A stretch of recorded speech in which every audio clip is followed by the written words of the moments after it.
Buenos días.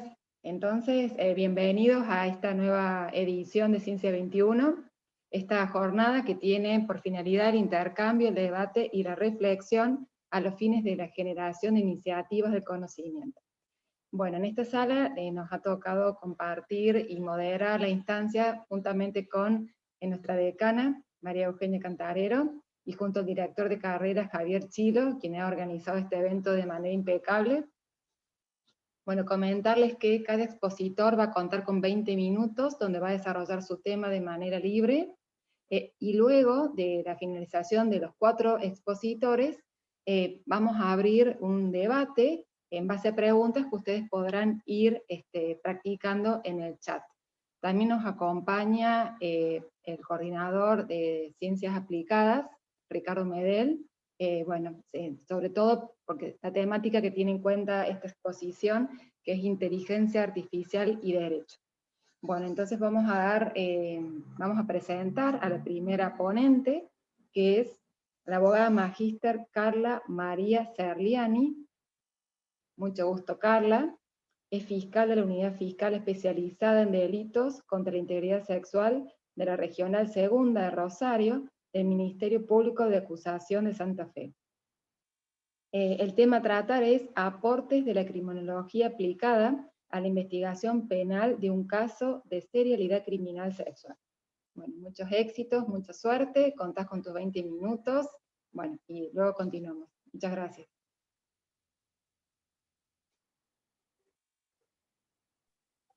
Hola, ¿se escucha? Te escucho perfecto. Bueno, muchas gracias, buen día. Muchas gracias a todos y a todas por la invitación, y especialmente a Javier Chilo por haberme convocado a participar de esta actividad. Precisamente a él lo conocimos en el marco del trabajo de una investigación por un caso de abuso sexual serial acá en la ciudad de Rosario, y de ese caso y en el marco de ese trabajo es que quiero hacer la presentación el día de hoy.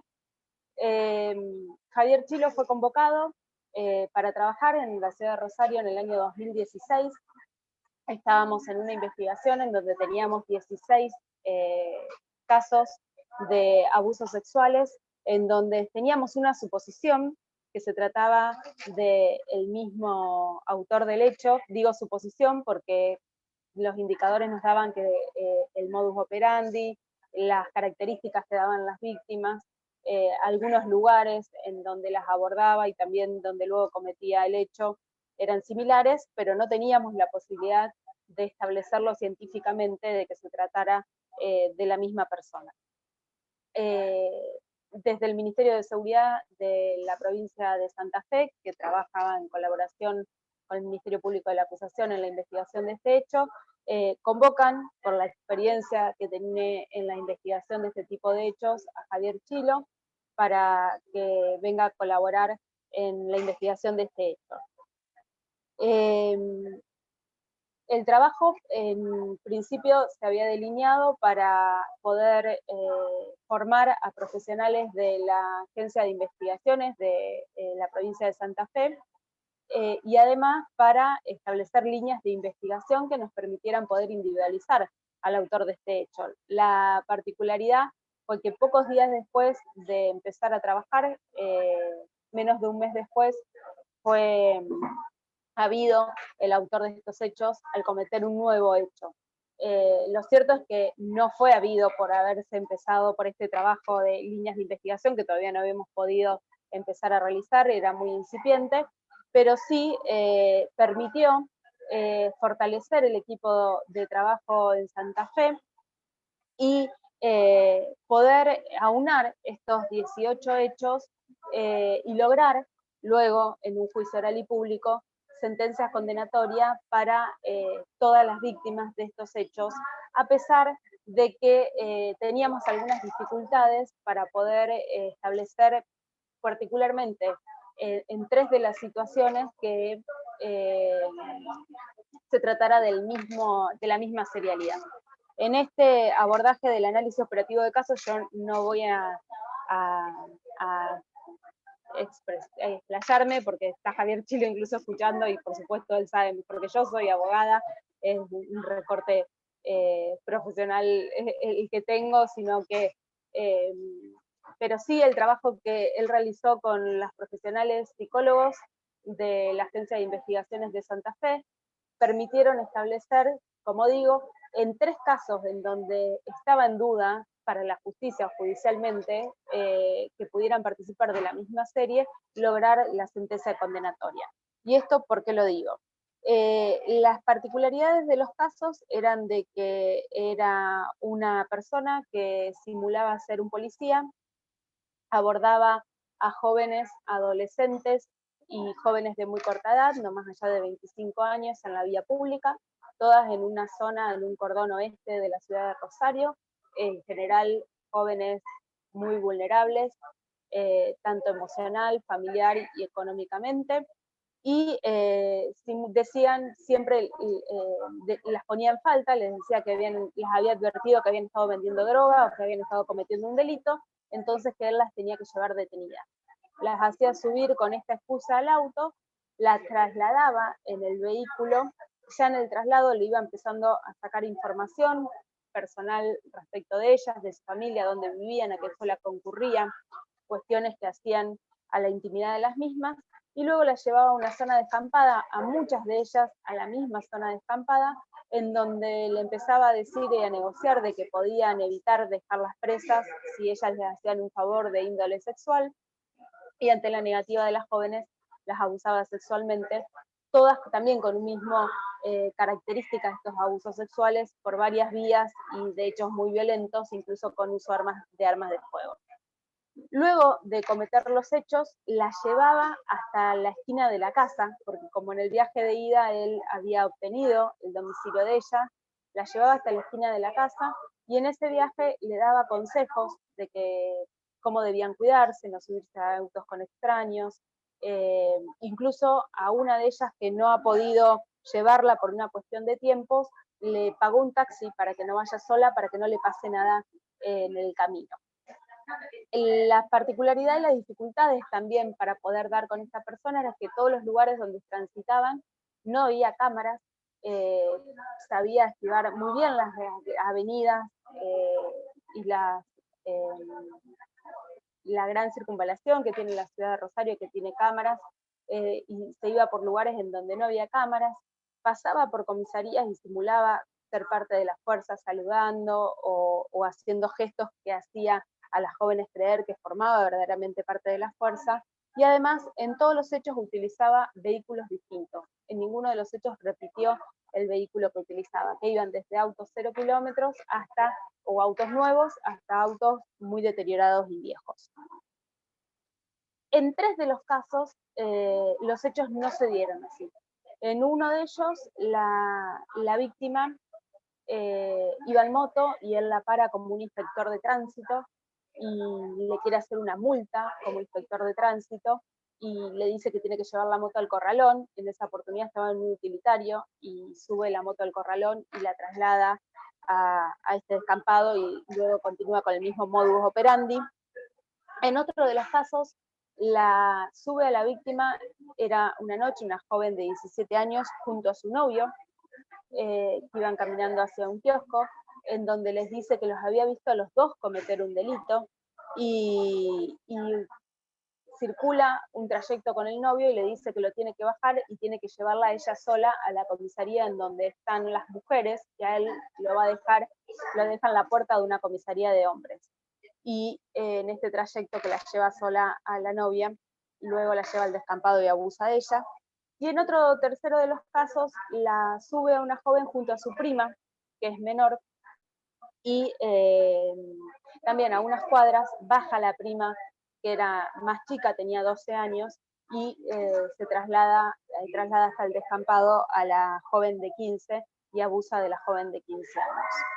Las particularidades de estos, en estos casos, las dificultades que había es que con el uso de armas, la situación en la que estaban las víctimas, los lugares descampados a las que las llevaba, la mayoría eran momentos de la tardecita noche, lugares sin luz, que dificultaba que ellas puedan reconocerlo, tener las características. Estos hechos se cometieron alrededor de durante 2 años. Él fue cambiando también su fisonomía, de hecho después hemos podido acreditar durante el debate oral a través de fotos que hemos obtenido de redes sociales y publicaciones de cambio de peso, de cambios de peinado, de incluso estética, en algunas oportunidades usaba barba, en otras oportunidades no. Lo que impedía también tener las características había relatos y fisonomías y fotofip y retratos hablados, incluso se han hecho, que diferían uno de otros de las víctimas, y no en todos los casos había muestras biológicas, atento que era cuidadoso también en no dejar rastros biológicos luego de cometer los hechos. Entonces fue muy importante en el debate oral y público poder contar con la declaración tanto de Javier Chilo como de los profesionales que trabajaron acá en la provincia de Santa Fe para poder unir los 18 hechos y demostrarle a los jueces y a las juezas que participaron del tribunal de que se trataban de la misma serie de hechos y que el autor era la misma persona. Y eso lo hicieron analizando los 4 elementos de este método, que es la victimología y las características de las víctimas de los hechos, la oportunidad que utilizaba el autor de estos hechos para poder abordarlas y aprovecharse de esta situación de vulnerabilidad en la que se encontraban. También el engaño, que era en todo similar, en donde haciéndose pasar por policía las ponía en falta para que ellas, ante el miedo que le provocaba, tengan que pedirles aceptar subirse al auto con él.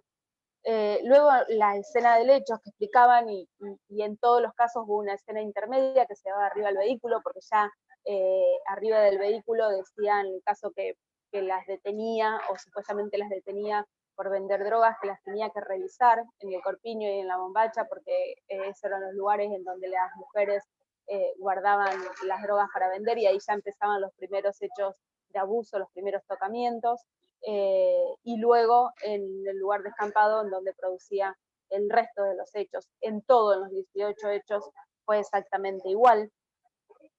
También las zonas en donde las abordaba se pudo establecer a través de georreferenciación los lugares en donde eran abordadas estas víctimas y los lugares en donde eran trasladadas, que si bien en la mayoría, muchos eran un parque que se llama de los Constituyentes, que está pasando la avenida Circunvalación en la zona norte de la ciudad de Rosario. Los otros hechos que no eran por esa zona eran pasando o muy linderos a ese lugar.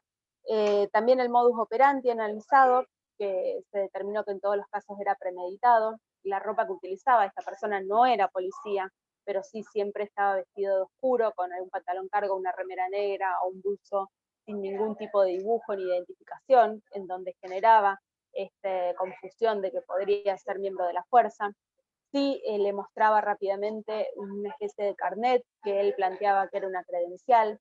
Se manejaba con un handy que luego pudimos probar que lo había robado de una remisería que quedaba cerca de una de las casas en donde vivió, y se manejaba también con un teléfono Nextel, en donde esto se lo mostraba y simulaba hablar con compañeros que estaban en la seccional policial, utilizaba lenguaje policial, usaba un arma que la portaba en la cintura.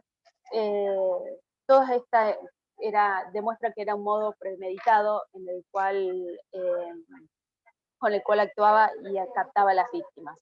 También en todos los hechos se pudo determinar que se podía adaptar a los imprevistos que ocasionaban las víctimas, en aquellos casos en donde las víctimas se resistieron y utilizaron más la fuerza, aun cuando él tenía las armas presentes, desistió de seguir cometiendo los hechos de abuso sexual. También en aquellos casos que las víctimas pidieron ayuda, él las dejaba y se retiraba del lugar. Y luego el análisis de la firma, que tenía que ver con esta cuestión de ponerlas primero en falta para pedirle luego un arreglo extrapolicial, que podían dejar las cosas en nada si ellas estaban con él de manera voluntaria, y luego también a todas cuando volvía, estos consejos casi paternales de cómo debían cuidarse, de no subir con extraños a los vehículos o incluso pagándole traslados a través de un taxi para que no caminen sola a la noche hasta llegar a su casa porque les podía pasar algo. A la mayoría de ellas también les dio un teléfono celular diciéndole que si les pasaba algo podían llamarlo. Ese teléfono celular a todas eran distintos, por supuesto todos han sido investigados, no se pudieron determinar, luego en el momento que se determinó quién era él, en el allanamiento se encontraron muchísimos chips en su casa, chips prepagos, y también les daba en general dos nombres, o Sebastián o otro nombre, Damián creo, el segundo nombre de él es Sebastián, precisamente esos eran los nombres que utilizaba y se presentaba de esa manera. Esta posibilidad, insisto, para nosotros fue importante primero para poder darle este marco científico al trabajo que veníamos realizando y por otro lado poder establecer en este caso de víctimas tan vulnerables en donde la información que podían brindar en el marco de la investigación y de la causa luego de haber sufrido hechos de extrema violencia estaban absolutamente choqueadas y si bien pudieron a lo largo del tiempo ir dando esta pequeña información, esta diferencia en los hechos, en donde en estos tres casos puntuales teníamos sus relatos, pero no mucho más para poder traerlo a la serialidad de los hechos, fue importante el trabajo analizado por Javier y los expertos que formó para poder lograr la condena por la totalidad de los hechos establecidos. Eso, bueno, era el aporte que quería hacer y quedo abierta a las preguntas. Yo quería pedirles disculpas, sé que se siente ruido, estoy en la oficina y tengo, durante la mañana nosotros tenemos audiencias y en un rato tengo audiencias, por eso quería solicitarles si era posible, si hay alguna pregunta o alguna inquietud respecto de esta presentación, si se podía hacer en este momento. Siento que después voy a tener que abandonar la reunión porque tengo estos compromisos laborales. Les pido disculpas, pero es una época del año complicada y con esto de la pandemia nos han llenado de audiencia. Muchas gracias.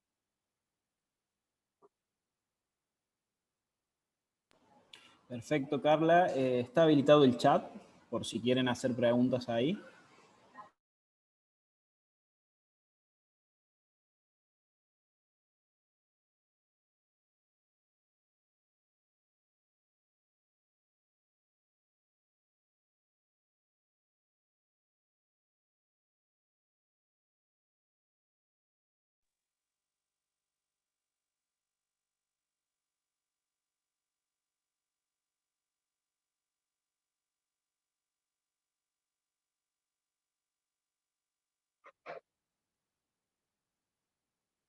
Disculpe, las preguntas quiere que hay en el chat, porque yo estoy conectada en un celular y no las puedo ver. Perfecto, yo te lo repito. Sí, a los que están preguntando es sí en el chat general. Sí, pero si me los puede leer, le agradezco. Perfecto, yo te los leo. Ahí hay una pregunta, dice, ¿considera que el sistema de persecución penal en Argentina está cada vez más abierto a los aportes técnicos / científicos de la criminología y la perspectiva de género?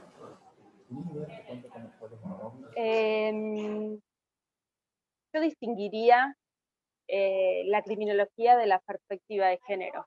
Yo creo que si no está abierta la perspectiva de género no tenemos debido proceso, porque nuestra Constitución establece la necesidad de trabajar con perspectiva de género y hace al debido proceso. Con lo cual, esto, más allá de estar abierto o no, entiendo la pregunta que va hacia las resistencias, la necesidad de formación de las y los operadores, y claramente esto es una deuda que todavía no se ha saldado, pero entiendo que más allá de la apertura es una obligación, y es una obligación que si no se cumple, trae como consecuencia que no haya un debido proceso.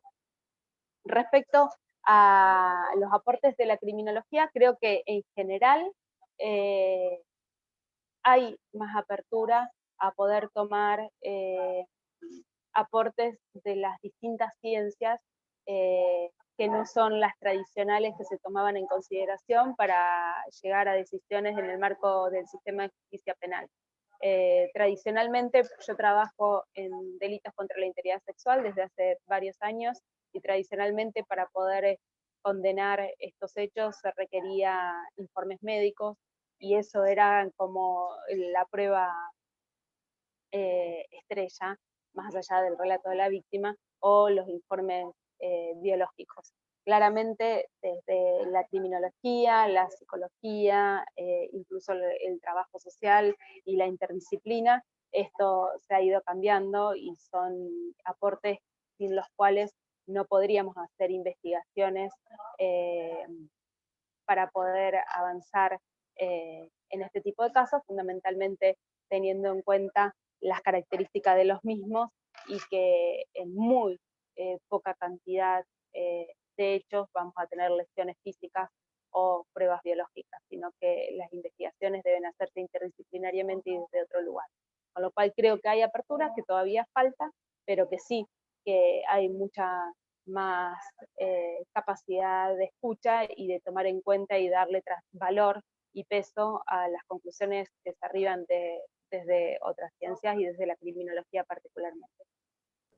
Perfecto, te leo otra pregunta, ya están llegando varias. Una más por cuestión de tiempo. Dice, ¿qué ejes del informe del perfil criminológico del caso del violador serial de Rosario fueron tenidos en cuenta en la sentencia del Tribunal de la Cámara del Crimen Interviniente?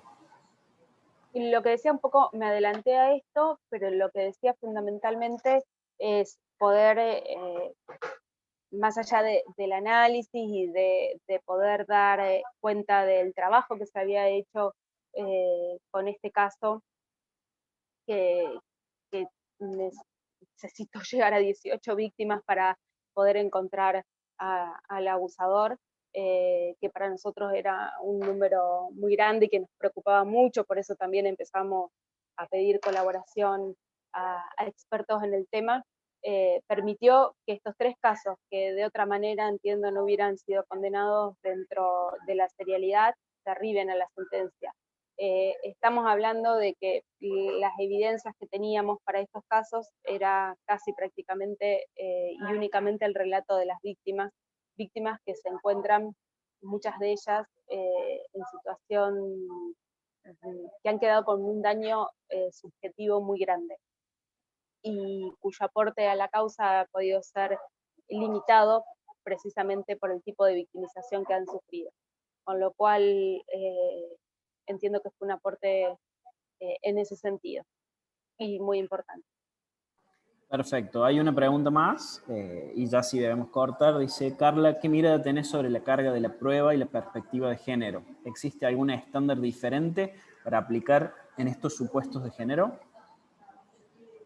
No, yo creo que no existe un estándar diferente, es algo que siempre discuto porque creo que ahí nos entrampamos desde el feminismo, de creer que es un estándar más laxo o más flexible en los temas de género. Creo que no, lo que existe es mayor complejidad, en donde a los estándares de prueba tradicionales en el derecho penal tenemos que introducir los estándares de género que vienen brindados tanto por los tratados internacionales, nuestra Constitución Nacional y fundamentalmente las jurisprudencias de la Corte Interamericana de Derechos Humanos. Entonces se complejiza la manera de valorar la prueba, pero no se flexibiliza ni es más laxo en temas de género. Bueno, excelente, Carla. La verdad que nos hubiera encantado poder contar con vos más tiempo y también agradecemos este espacio que nos han brindado dentro de tu mismo ámbito de trabajo. Así que bueno, muchas gracias y bueno, y seguimos en contacto. Sí, muchas gracias y para otra oportunidad espero poder hacerlo con más tiempo y a disposición. Muchas gracias. Gracias a vos. Hasta luego. Hasta luego, muchas gracias. Bueno, después de esta excelente exposición de Carla y de su experiencia y la contribución que al respecto ha tenido Javier Chilo, cuando él trabajaba en policía judicial en tribunales, vamos a continuar con el segundo expositor, que es el abogado magíster Hugo Álvarez Sáez. ¿Cómo está, Hugo? Es co-coordinador del Laboratorio de Innovación e Inteligencia Artificial de la Facultad de Derecho de la Universidad de Buenos Aires. Es mentor y cofundador del Programa Nacional Ciencia y Justicia del CONICET. Es miembro titular del Cuerpo de Asesores del Ministerio Público Fiscal del Gobierno de la Ciudad de Buenos Aires y de su Cuerpo de Investigaciones Judiciales. Bueno, mucho gusto, Hugo. No sé si usted también prefiere que las preguntas se hagan luego de que usted culmine con sus 20 minutos, o si prefiere que esperemos hacia el final. Eso nos lo dirá cómo le queda más cómodo, más práctico. No tengo inconveniente, lo que dispongan. Organizan todo tan bien que me entrego. Bueno, qué suerte entonces, qué suerte. Bueno, muchos éxitos, mucha suerte. Bueno, ¿me escuchan bien? Ay, disculpen, el tema que va a exponer Hugo es breve historia entre saberes jurídicos y no jurídicos, la mitigación de barreras gnoseológicas en tiempo de IA. Ahora sí. Lo escuchamos muy bien.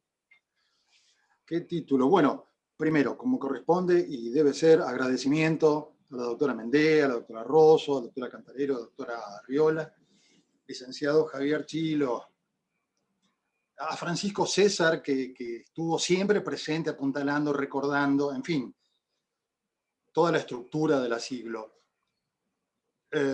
También a los colegas de este espacio de reflexión. Y principalmente, no es para denostar a los otros, a los que ya mencioné, sino a los asistentes a este espacio virtual. ¿Por qué? Porque demuestran comprender que algo muy especial está ocurriendo en este futuro que ya empezó. Voy a, por una cuestión de método, a iniciar mi cronómetro, para no pasarme demasiado, siempre me paso. Y voy a proponer la articulación entre las nuevas tecnologías y el derecho, compartiendo reflexiones de base empírica y científica, tomadas desde la práctica profesional del derecho en organizaciones de ciencia y tecnología, investigaciones y autores de ciencia y de derecho. En el curso voy a dejar expuestas algunas consignas propositivas. Crisis. Primer punto, intentaré enfocar la crisis de los sistemas de justicia planteando que su estructura estuvo en resistencia con el ingreso de saberes no jurídicos y de tecnologías emergentes de la cultura de esta era. En consecuencia, asumiré que para acceder al conocimiento y a la defensa plena de los derechos, se necesitarán científicos fuera del autismo de sus laboratorios y a jueces fuera de los palacios de justicia, uniéndose en la realidad cotidiana de los ciudadanos en crisis legal. Afirmaré en el curso de estos 18 minutos que desde sistemas de justicia y de ciencia coordinados sobre una plataforma conceptual de conocimientos integrada, podrá surgir la potente asistencia que necesitan nuestras sociedades expuestas a los crecientes excesos tecnológicos, tanto públicos como privados, de quienes controlan el tránsito de los datos. Los datos, la principal riqueza de esta era. En esta época llamada del conocimiento, se destaca la efervescencia de tecnologías nuevas en diferentes planos de evolución y de aplicación, tanto en las actividades privadas como en las públicas, como venía diciendo. Estas tecnologías son una parte que emerge del ámbito de la ciencia en general. La ciencia en general, que en su conjunto sorprende por su escalamiento inédito en la cultura universal. En los últimos años avanzó más en las grandes áreas del conocimiento que en toda la historia conocida. Y vale la reflexión, esa historia, cuando los cambios se iban asentando a lo largo del tiempo, causando diferentes grados de alteración en los derechos de la gente y de las instituciones. Mientras tanto, durante ese proceso de cambio, los sistemas legislativo, ejecutivo, judicial, reordenaban sus filas, se reacomodaban. ¿Para qué? Para encauzar los cambios garantizando la paz social como el fin último del Estado. Hoy, el aceleramiento y simultaneidad de la cuarta revolución industrial no da tiempo para una asimilación paulatina como en las anteriores revoluciones. Esto una vez localizadas las dimensiones. Porque las ciencias se proyectan hacia una dimensión difícil de comprender y entonces difícil de aceptar. Y por consiguiente, resistida es una palabra que voy a decir 2 o 3 veces más, resistida por quienes no alcanzan a asimilar que el conocimiento podrá ser demorado, pero que su avance es irrefrenable en el tiempo. En lo que a la gente de derecho nos concierne, los casos complejos aumentan al ritmo de la espiralización de las tecnologías emergentes, que en general no van siendo absorbidas por el derecho, ni en su estudio, ni en su debate, ni en su aplicación. Claramente, hace mucho que el derecho se ha ido quedando atrás.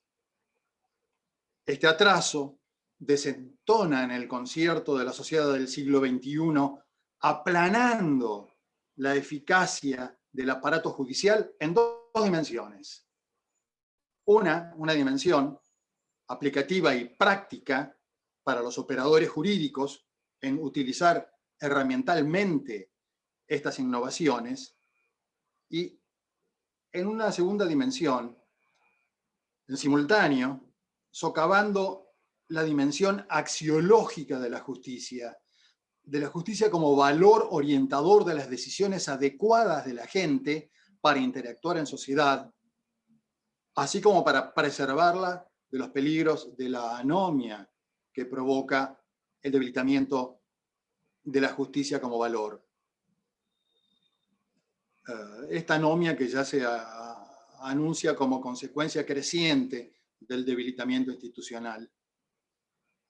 No es una novedad en la historia de las civilizaciones que al derecho no se le reconozca como un precursor destacable de los cambios, sino más bien como un regulador o remediador de sus consecuencias, las consecuencias queridas o no queridas, y que todo esto se va logrando a través de procesos que insumen un tiempo indeterminable hasta quedar instaurados.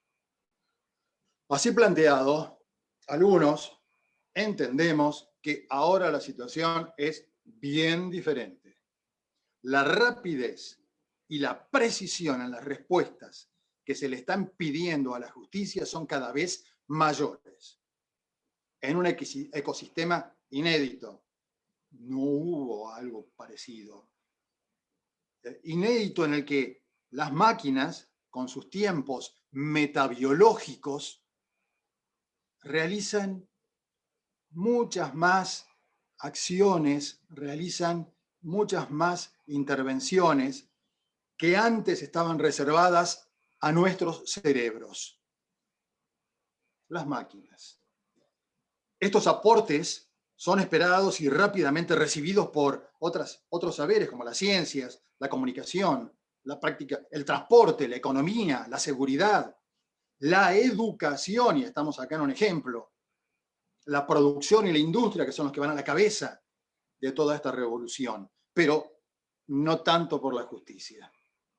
Lo notable es que las tecnologías de la revolución digital se vienen desarrollando, no desde ayer, desde hace bastante tiempo, con el convencimiento desde la academia, las instituciones y las organizaciones profesionales de que el derecho tendría grandes beneficios ingresando al ecosistema digital.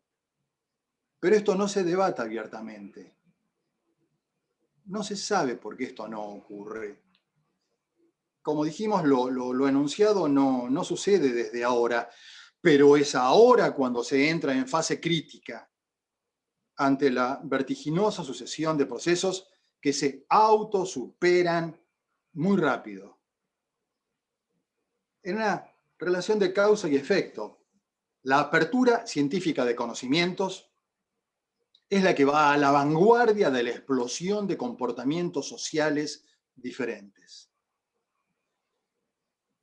Como dijimos, causa y efecto de un contexto de inabarcables significaciones culturales, sociológicas, económicas, filosóficas, políticas, que se entrelazan y sacuden al mundo tal como lo conocimos hasta hace muy poco. ¿Qué es? La pregunta es, ¿qué es lo que ha pasado entre el derecho y los saberes no jurídicos en general y con la ciencia y la tecnología en particular? Dejando una primera consigna que es también una respuesta. ¿Qué es lo que buscamos? Buscamos demostrar que los que más saben son los expertos en conocimientos coordinados. Los que más saben son los expertos en conocimientos coordinados. Hace falta un poco de historia, como el título que sugerí indica. Entonces, tomando nada más que los últimos 10 años, encuentro una predominante epistemología autista, tanto en el derecho como en las principales disciplinas de la ciencia, con sus representantes, como dijimos, encerrados dentro de los tribunales o de los laboratorios científicos, seguramente a la búsqueda de lo mejor de cada una de sus incumbencias nociológicas, pero sin un diálogo sistémico, y esto va para Daniel, sin un diálogo sistémico para encauzar los problemas concretos en los ámbitos propios de la gente de a pie, donde suceden los eventos cotidianos en gigantesca superioridad a los especiales, cuya comprensión requiere la interacción de conocimientos, sí, cada vez más complejos. Entonces, desde la naturaleza multicausal de la crisis, me permito destacar, entre muchas otras, a 3 de las patologías más probables de esta endemia jurídico-sistémica, que a mi entender fueron las más evidentes en Argentina. La formación universitaria, el paternalismo epistémico y las insuficientes políticas públicas. No voy a abundar, simplemente las menciono, como formando parte de una intransigencia hacia la incorporación de saberes no jurídicos como las nuevas tecnologías. Esta intransigencia puede atribuirse, haciendo una pasada muy rápida por la filosofía del derecho, puede atribuirse al legado del paleopositivismo típico del Estado de Derecho legal del siglo XVII-XVIII, nacido en los entornos de la Revolución Francesa, que al decir de Montesquieu, acaso el máximo exponente de esta idea, llegó a considerar al juez la mera boca de la ley, a lo que Rousseau consideraba infalible y depositaria de toda la autoridad de la justicia. Una concepción del Estado que impone la ley y donde el derecho solamente describe y no proscribe. Y que, en lo que acá nos importa, rotundamente rechazó el ingreso de conocimientos ajenos al contenido de las leyes, incluyendo que rechazó a la razón, rechazó la moral, rechazó la lógica y, por supuesto, rechazó a todos los estándares del conocimiento no codificado, como son los saberes científicos tecnológicos que ahora estamos tratando de introducir dentro de la cultura jurídica. Acá, en fin, me voy a permitir ficcionar y suponer un escenario en el que los operadores de la justicia, públicos o privados, están necesitados de información experta. Salen del tribunal o de sus estudios, de la universidad, y entran a buscar conocimientos al inmenso hipermercado del saber. El hipermercado del saber de la nación. Una vez allí, tienen a la vista innumerables pasillos, pero se limitan a recorrer solamente pasillos predeterminados, siguiendo las huellas de casos similares, generalmente aceptados, desde donde irán poniendo en el carrito solo a ciertas marcas o etiquetas del saber que sean conocidas, constatadas, que sean seguras, mientras las góndolas de otros pasillos siguen llenas de conocimientos variados, constantemente actualizados por los repositores de excelencia que son los investigadores de las ciencias de aplicación forense de la comunidad científica nacional. Salgo del hipermercado del saber, un poco decepcionado, y dejo otra consigna. Donde hay desconocimiento, hay prejuicios, sesgos. Y donde hay prejuicios, se reduce el espacio para la justicia. Necesito ahora hablarle un poco a los alumnos que estén en esta sala y decirles qué operadores del derecho queremos. Los objetivos actuales para los operadores del derecho, abogadas y abogados, es desarrollar un nuevo perfil de profesional que se vuelva parte de los equipos interdisciplinarios que diseñan, desarrollan o auditan sistemas de inteligencia artificial y nuevas tecnologías emergentes en una integración constante y creciente. Pero no se asusten, esto no implica necesariamente que la gente de derecho se interne en las complejidades tecnológicas duras, ni que los expertos computacionales se internen en las complejidades del derecho, y vaya si las hay, acá las estamos demostrando, sino que traten de lograr un lenguaje común para que la tecnología sea utilizada bajo un enfoque ético, protector y promotor de los derechos humanos y de las nuevas categorías de derechos y obligaciones que comienzan a surgir del mundo digital, y que abogados y abogadas lo conozcan para saber cómo conversar sobre objetivos con los informáticos. En particular, pongo foco en las materias que impulsan el pensamiento crítico, el pensamiento creativo e innovador de abogados del futuro inmediato, que es hoy a la tarde, con especial énfasis en las nuevas habilidades que se requieren para comprender,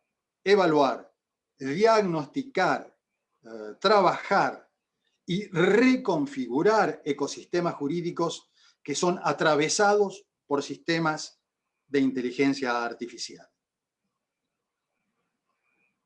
Tengo algunas recomendaciones, si se me permite. Digo, es necesario capacitarse en los nuevos formatos para investigar justicia, para argumentar y resolver en combinación con las ciencias de aplicación forense, así como en la trazabilidad de los datos tomados como presupuestos fácticos en las etapas tanto investigativas como decisorias.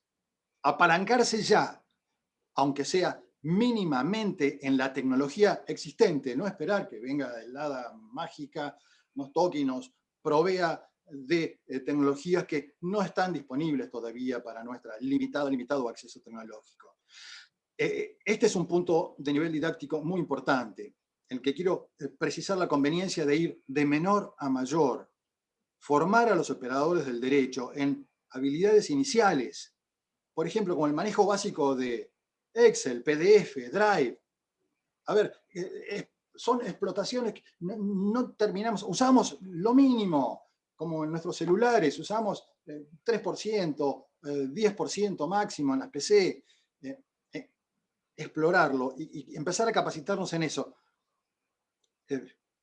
antes de entrar a las tecnologías más complejas, como podría ser la digitalización de doble faz, el manejo de plataformas y de servidores, el linkeo de documental tan complejo, links de acceso, huellas hash alfanuméricas,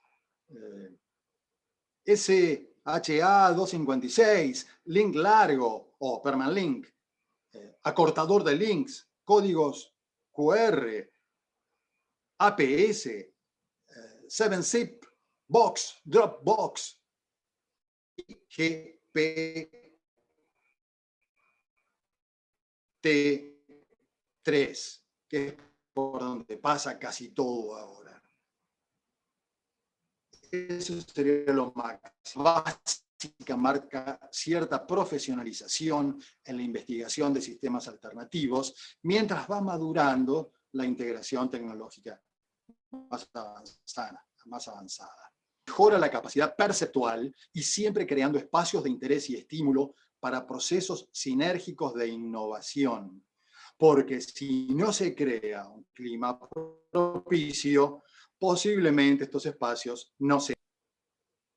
No hay que temer los errores inevitables de todo proceso de aprendizaje, sino preguntarse acerca de qué porcentaje de error puede aceptarse en determinados casos.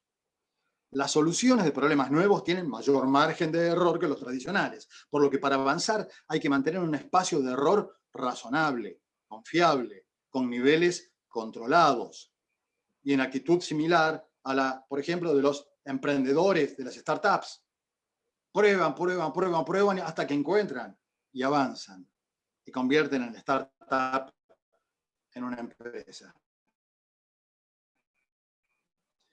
Preferir airear la justicia para la innovación versus el tradición de la gente de derecho, es decir, avanzar en varios frentes con actitud flexible, pensando fuera de la caja judicial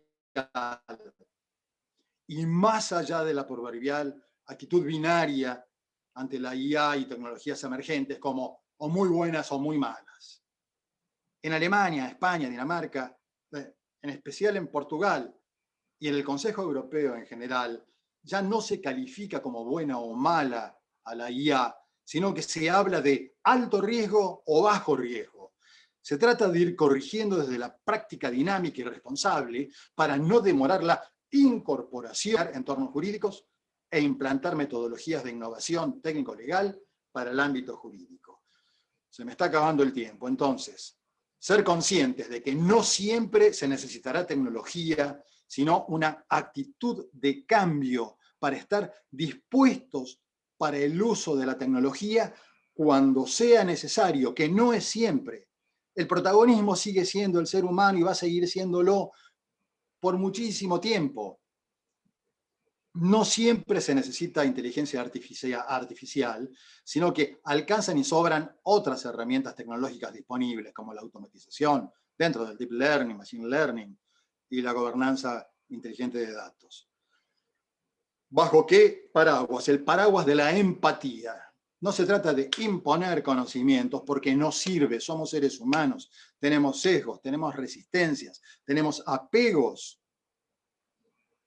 Incluir en nuestras universidades el papel de las competencias blandas en el nuevo paradigma de la abogacía, con herramientas empáticas de comunicación efectiva y generar progresivamente un corpus, un conjunto de modelos de entrenamiento para empoderar a abogadas y abogados como agentes del cambio tecnológico inclusivo en articulación con las nuevas metodologías del trabajo. Esto también es responsabilidad del Estado. ¿De qué sirve modificar las currículas de las universidades, la currícula de las universidades si el Poder Judicial no opera como un todo dentro del Estado considerado como un todo, con todas sus capacidades puestas a disposición de los ciudadanos, en un movimiento homogéneo, holístico y extendido en el tiempo? Este es un punto, un minuto más por favor, un punto que todavía parece no quedar muy claro. La responsabilidad del Estado que no llega a aplicar todas las capacidades existentes y disponibles en beneficio de sus ciudadanos en crisis legal. Y me refiero a capacidades humanas y materiales que ya están instaladas, ya las tenemos. No hay que ir a inventarlas, no hay que votar nuevos presupuestos, están pagas, simplemente tenemos que articularlas para que se acerquen. Desde una articulación inteligente, interinstitucional, por ejemplo, para las que la inteligencia artificial y el e-government están haciendo aportes inestimables en otros países y que para unirse necesitan de políticas públicas para acercar la ciencia y la tecnología a la justicia. Hace falta una mayor interoperabilidad entre los poderes de nuestro sistema democrático y republicano para trabajar en consensos. Y, muy importante, interacción público-privada. En un plan de políticas públicas sostenido con la adecuada concordancia con las empresas privadas, activando los formatos asociativos públicos-privados, los pools entre el Estado y las empresas. Tenemos un ejemplo interregional fantástico, Pretoria, una relación entre la Academia de Colombia, el Poder Judicial de Colombia, empresas colombianas, con el aporte de la Universidad de Buenos Aires, para aplicar ahí Prometea. Es una aplicación de inteligencia artificial predictiva que rápidamente permite procesar información que antes se haría en 90 días hábiles en 2 minutos. Todo ese otro tiempo está a disposición de los operadores del derecho para ocuparse de la gente y no de copiar y pegar. La sociedad en forma dramática está buscando nuevos paradigmas para posicionarse en un futuro donde lo poco seguro y predecible será el cambio. El sistema científico argentino viene acumulando desde hace decenios muchas potencialidades investigativas aplicables al sistema de justicia. Desde 2009 hubo una actitud proactiva con el CONICET a la cabeza, se salió a buscar, hasta ese momento se estaba en una actitud en modo espera. Los investigadores estaban sentaditos esperando a que desde la justicia les ordenaran intervenir para que aportaran sus conocimientos de la manera, en el modo y con el alcance y en el tiempo que la justicia determinaba, y no el poseedor del conocimiento. En una actitud solar, vertical, que ya no puede coexistir con la idea de la transdisciplinariedad del conocimiento, que es la llave con la que entramos al nuevo mundo que ya estamos habitando. La transdisciplinariedad del conocimiento, ni multidisciplinario, ni interdisciplinario, transdisciplinario, donde las distintas disciplinas se entrecruzan como haces de luz diferentes que al cruzarse encuentran el tono, el matiz necesario para iluminar esa parte del conflicto que necesita saberes expertos.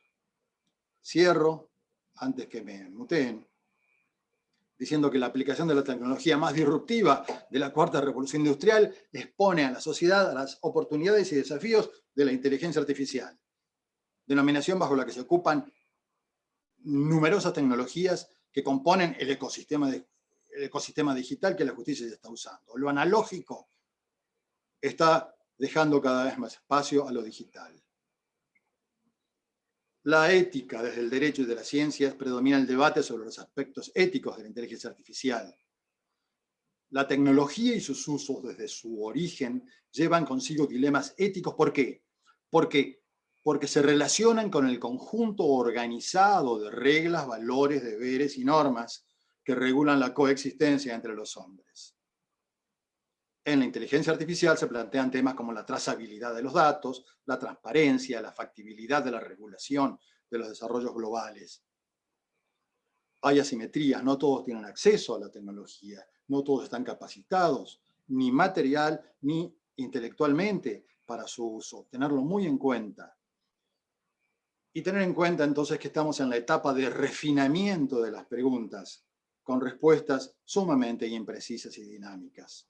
lo poco cierto que disponemos es la naturaleza irreversible del proceso.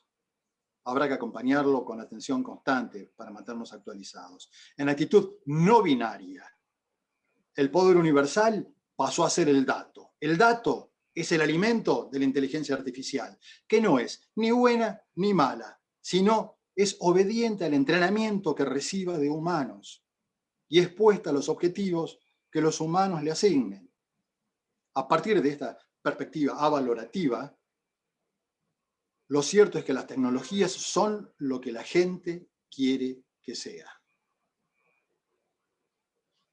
No siempre será necesario acudir a la mayor complejidad de la inteligencia artificial propiamente dicha, ya sea débil o fuerte, que conserva algunas zonas oscuras. El desafío será gozar de los beneficios que la ciencia ofrece, con fortalecimiento de los derechos individuales y sociales, claro está que manteniendo un equilibrio dinámico para no dificultar el crecimiento de las tecnociencias. Cada salto científico-tecnológico produce disyuntivas dilemáticas que hay que balancear en forma constante. Este es un trabajo de todos los días, de todas las horas de los que nos ocupamos de esto.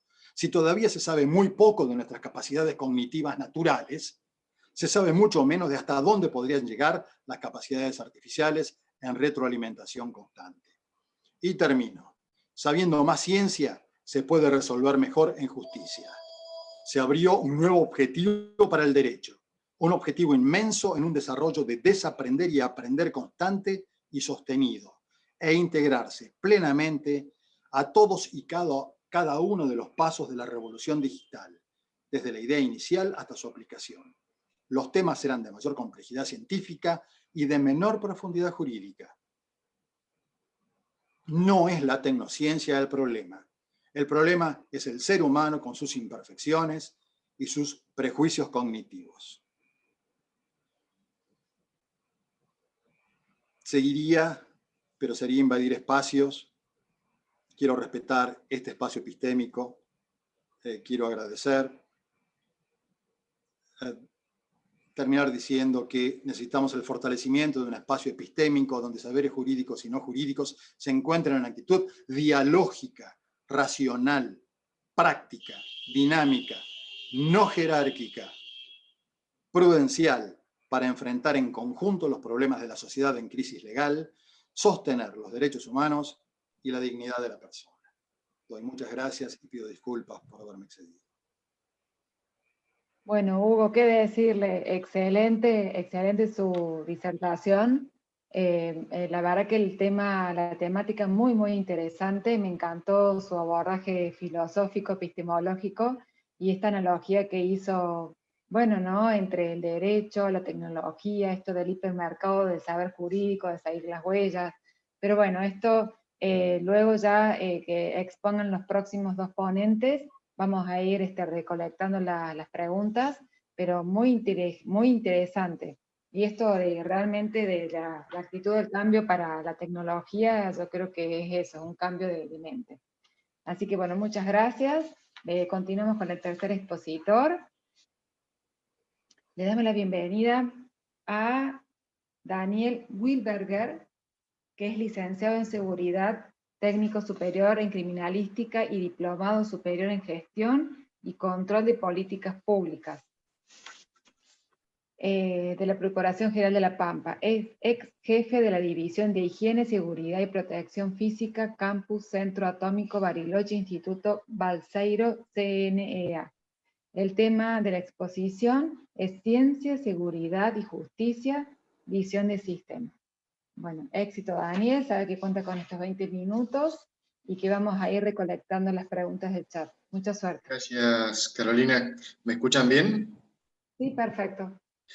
Bueno, agradecer a las autoridades de la Universidad Siglo XXI, agradecer a la coordinación, que ya es una comunidad que nos encontramos seguido y eso es bueno porque permite intercambiar ideas, saludar también a todos los expositores. Un placer escucharlo siempre al doctor Álvarez Sáez. Me parece que tiene una visión y una experiencia de recorrido en un poco lo que voy a comentar yo cuando me llaman para esta charla, esta oportunidad de la charla. me planteé un poco cómo hablar de lo que es el derecho, el bienestar humano, y ahí me sale lo que hace mi recorrido profesional. Hablar de lo que es la ciencia, hablar de lo que es la seguridad y un poco la justicia donde actualmente me encuentro. Y donde en este recorrido profesional me topo con gente como Álvarez Sáez, me topo con gente como Javier Chilo, que uno suma todas esas experiencias y esos conocimientos que permiten enriquecer e ir hacia más. Mi desempeño comienza como oficial de policía, donde hacíamos específicamente tareas periciales de campo y éramos un auxiliar de la justicia, donde trabajamos técnicamente como procesos, directamente se hacían procesos sin conocimiento completamente acabado de lo que se estaba realizando. Y se informaba a los jueces de instrucción en aquella época. Para esto tuve la oportunidad de participar en una beca de la Comisión Nacional de Energía Atómica, en un grupo que recién se estaba creando, en realidad era el primer becario, que es el grupo de física forense del Instituto Balseiro del Centro Atómico Bariloche. Una experiencia completamente innovadora, nueva, donde me topo con el mundo de la ciencia, que no eran los procesos que hacía anteriormente como auxiliar de la justicia, sino que esperamos, como bien dijo Álvarez Sáez, esperamos que ser convocados para hacer transferencia de tecnología. Entonces ahí me topo con la ciencia, pasamos de la seguridad a la ciencia. Continúo todo este recorrido, paso por diferentes experiencias y termino a donde actualmente estoy, en la justicia, en la Procuración General. Un poco, cuando vuelvo a insistir en esta charla, el bienestar humano, el derecho, me suena mucho a lo que es la seguridad humana, un concepto de Naciones Unidas que va mucho más allá, más trascendente a lo complejo que hoy podemos decir. Se habla de seguridad, se habla de justicia, se habla de ciencia. Todo el mundo está hablando de todos estos temas sin saber en profundidad cómo están vinculados estos temas, o siquiera sin tener esa visión sistémica de comprender cómo se tendrían que vincular estos temas. Me pasó, estando en el Balseiro, que logramos publicaciones a nivel internacional, varias, y yo esperaba el impacto que iba a tener al grupo que yo venía anteriormente, que era el grupo de seguridad, o sea, de poder hacer auxiliar de esa justicia. Y no llegaba a esa vinculación, porque no todo el mundo tiene acceso a estas herramientas. O sea, solamente la ciencia tiene acceso a las revistas científicas, no así en esa época lo que era la policía científica, la policía judicial, no tenía ese acceso. Hoy de a poquito, en esta generación de nuevos conocimientos, se trata de vincular a todos y que todos pongamos un poquito, un grano de arena sobre esto. Entonces, me topo con el mundo científico y digo, ¿qué es la ciencia? ¿Para qué estamos haciendo ciencia? ¿O para quiénes estamos haciendo ciencia? Porque yo venía de algo que era muy sencillo, que era una unidad policial operativa, y no impactaba lo que yo estaba haciendo, porque lo estaba publicando en Estados Unidos, lo estaba publicando en Europa, pero no estaba, al vecino de la esquina no le impactaba. A la investigación del crimen no le estaba impactando. Tuve la oportunidad de realizar la maestría en Ciencia, Tecnología e Innovación a través de una beca del Ministerio de Ciencia y Tecnología. Y tuve la oportunidad de escuchar a un profesor que fue sobre ciencia y tecnología, que dijo una palabra clave: modelos cognitivos. O sea, este modelo cognitivo que tiene aquel que hace política pública trata de establecer y decir que esto es correcto, este es el camino hacia donde vamos. Y en realidad es lo que sabe, no es que sabe y entiende y se siente seguro. Entonces no consulta para ver si hay otros caminos, otra alternativa. El modelo más clásico en la ciencia es el modelo lineal de ciencia, que hoy por hoy la Argentina lo sigue teniendo. Entonces, hay investigadores que se están repreguntando y replanteando ¿para qué sirve la ciencia? Y hay necesidades, como actualmente están pasando en la pandemia, donde apunta a que todo el mundo científico se resuelva esta temática en particular. Y ahí es donde se rompen los paradigmas de ciencia y empiezan a generarse las innovaciones en realidad. Y lo que a veces tenemos que hacer es forzar desde los ámbitos donde nos encontramos para que estos conocimientos lleguen a un lugar y derrumpan y desborden y lleguen a generar nuevas cosas. Hoy obligados por una pandemia, ¿verdad? Dentro de la maestría me topo con lo que es la visión de sistema o sistémica, que es un poco lo que mencionaba Hugo, decir de esto que tenemos que ser transdisciplinarios, de empezar a vincularnos unos con otros y escuchar un poco más al otro y dejar ese modelo cognitivo ser un poco más abierto para ver posibilidades y vinculaciones y poder llegar a mejores resultados. Entonces, uno de los conceptos clave que quería dejar, o una de las palabras clave es, cuando hablamos de seguridad, cuando hablamos de ciencia, cuando hablamos de justicia, tenemos que tener esa conciencia de lo que es la seguridad humana en todo el amplio espectro de lo que es la seguridad y de lo que es la conciencia pública, de la cosa pública. Como empleados públicos, nosotros tenemos que velar por esa cosa pública y saber que el fondo es lo que es la seguridad humana para tratar de dar aportes reales a una investigación criminal, para dar aportes científicos que sean para el vecino de la esquina, o sea, que tengan una impronta y que lleguen a la gente. Porque si no seguimos estableciendo publicaciones por tener el renombre internacional. Y seguimos trabajando en esas publicaciones que no tienen llegada a la comunidad local, o que la llegada es mucho más lenta. Hoy los tiempos, estamos en la era del conocimiento, o sea, hoy el conocimiento está, hay que ver cómo lo manejamos y cómo lo trabajamos. Entonces, seguir trabajando en romper esos paradigmas científicos y que los aportes sean lo más reales posibles, desde ciencia, desde seguridad y de justicia. Trabajando multidimensionalmente, transversalmente, con equipos. Me ha pasado en estos días, hablando con un colega de otra provincia, que consultábamos a ver qué innovación había hecho. Este colega me dice, no, mirá, y no dudó en la respuesta. Me quedé pensando y consultando con la almohada, tal vez hice la pregunta incorrecta, tal vez es la mejora que pudo aportar. ¿Por qué? Porque estamos acostumbrados a trabajar de esta forma, porque se venía haciendo de esta forma.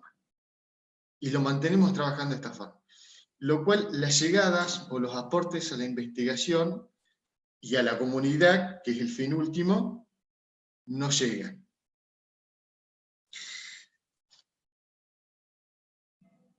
Como bien mencionó el doctor Álvarez Sáenz, somos autistas, nos encerramos en nosotros mismos como organización y no sabemos que hay organización, o inclusive hay veces que hay organizaciones que replican lo que se está haciendo. Y estas vinculaciones tenemos que trabajar en gestionar estas articulaciones, en ser menos sensibles a la crítica y poder escuchar al otro. En mi propia provincia cuesta muchas veces que otra persona me evalúe como par porque tengo miedo a lo que el otro puede decir, en vez de usarla desde la perspectiva constructiva y decir, con esto generamos una sinergia y podemos avanzar a algo más. Ni hablar interprovincialmente o a nivel federal, cuando existen en provincias deficiencias inclusive en técnicas de investigación criminal. Se ha trabajado y se continúa trabajando en que regionalmente tengamos, aunque sea algunos criterios para trabajar, y esta charla de hoy es parte de eso, de poder coordinar al menos criterios o consignas que en otros países ya han avanzado y se han puesto de acuerdo, por ejemplo, en mencionar ciertas cuestiones para no decir cosas diferentes. lo más fácil para mí hubiera sido hablar de, por ejemplo, técnicas instrumentales, que es lo cual yo me especializo. Hablar de la microscopía electrónica de barrido, de la difracción de rayos X, todo aplicado a forense, la fluorescencia de rayos X, la espectrofotometría infrarroja por transformadas de Fourier, etcétera, etcétera. Pero creo que quería dejar estas palabras claves para podernos replantear y poder decir cómo podemos contribuir a la sociedad a una mejor investigación criminal, a una ciencia que sea mucho más aplicada, y dejar en claro un poco lo que es la visión de sistemas, o sea, que no es una sola cosa, sino que todos los organismos importan, todos hacemos nuestro aporte en todo lo que es ciencia, seguridad y justicia. Y mencionar, porque lo he escuchado de diferentes formas, cuando hablamos sobre la problemática de seguridad, sobre la problemática de la justicia, y que nos olvidamos el tema del concepto de la seguridad humana, que estas organizaciones tienen que apuntalar, tienen que estar sobre ello. Son objetivos para un desarrollo sostenible en el tiempo, o sea, nos tenemos que programar y decir en una planificación cuál es el siguiente paso, qué es lo próximo que vamos a hacer. ¿Cómo podemos llegar a contribuir para mejorar la ciencia, la seguridad y la justicia? Pero desde una visión sistémica, desde una visión donde todos podemos aportar y todos debemos aportar y colaborar en este tema.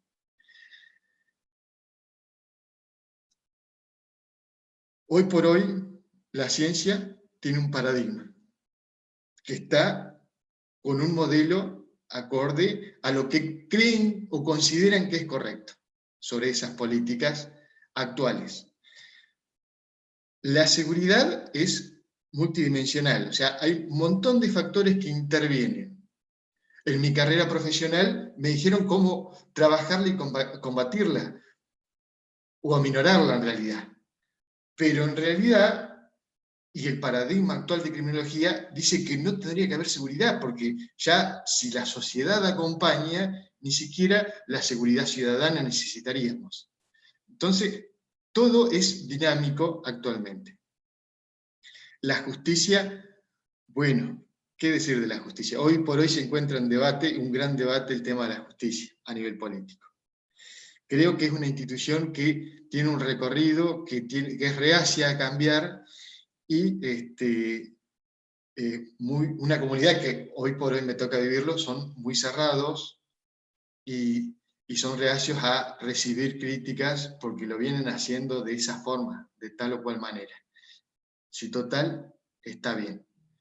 En realidad, ¿quién les dijo que estaba bien? Y hay que ver cómo adecuarnos a los tiempos que se vienen.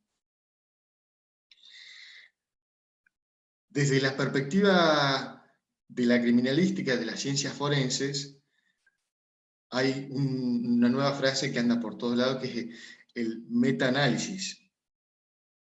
O sea, hablar de del estudio de un caso particular desde las diferentes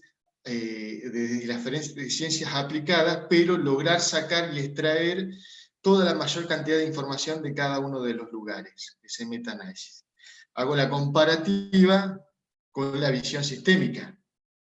Digamos que si yo quiero mejorar la ciencia, la seguridad y la justicia, debemos ser holísticos en el pensamiento y velar por todas las disciplinas que pueden llegar a trabajar y mejorar esto en conjunto, y ser abiertos a las críticas para poder ser constructivos. Entonces, ¿qué es la visión sistémica de ciencia, seguridad y justicia? La visión sistémica es la integración, es ser integrado, es ser transdisciplinario, como bien mencionaron. Es mirar un poco más y establecer un criterio más amplio para la investigación, para dar aportes.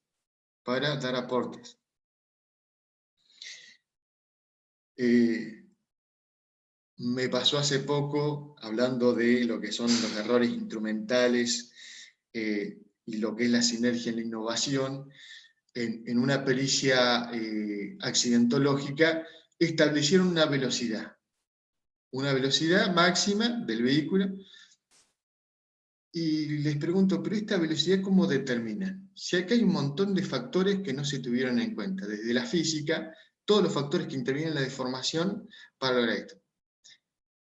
Obviamente, eso impactó en el dictamen judicial.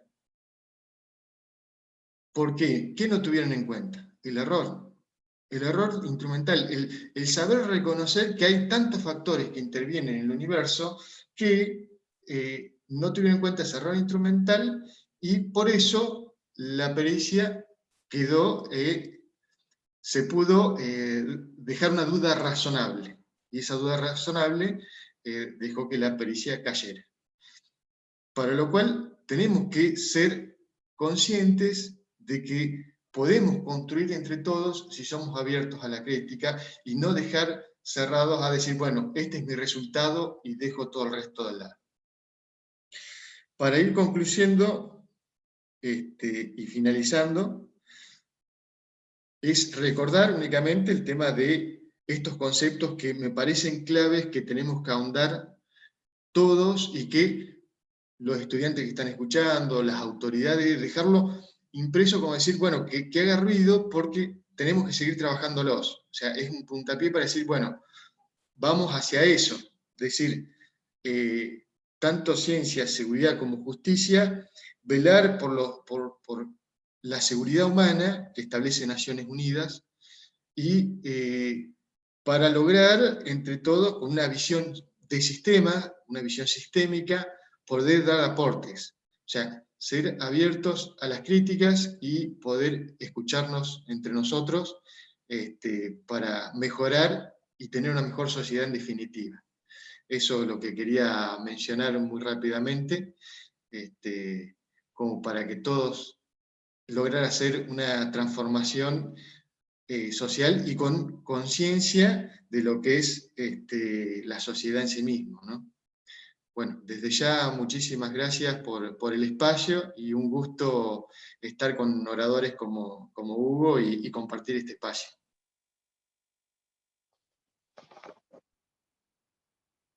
Bueno, Daniel, felicitaciones, muy claro, muy interesante el tema, que también, bueno, todas estas temáticas dan para un desarrollo posterior realmente más amplio, ¿no?